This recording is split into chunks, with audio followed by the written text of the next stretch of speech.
Антикоррупционная мобильная группа оказала юридическую консультацию населению Акаинского района. Цель мероприятия – предоставление правовой помощи жителям, в особенности отдаленных населенных пунктов, и решение насущных вопросов граждан в рамках закона. Подробности в следующем сюжете.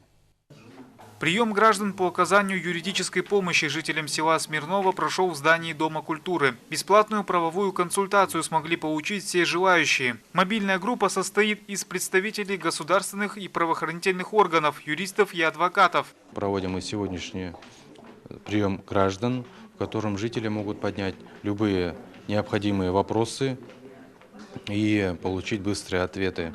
Такие визиты очень полезны с той точки зрения, что это для нас очередной повод для объединения сил в одном месте. То есть принцип одного окна, он доказал свою эффективность в мире, поэтому эффективно применяется антикором совместно с Акиматом. Мы поддерживаем эту инициативу, идею и рады дальнейшему сотрудничеству совместно с антикором. Рахат Джазин пришел получить консультацию представителя антикоррупционной службы. Парень закончил 11 класс и собирается связать свою будущую профессию с госслужбой. Буду поступать в наш универ и пришел сюда с вопросом к антикоррупционной службе. Какое за собой образование нужно иметь, чтобы стать сотрудником антикоррупционной службы. И в будущем хочу связать свою жизнь с госслужбой. И мне интересна данная тематика.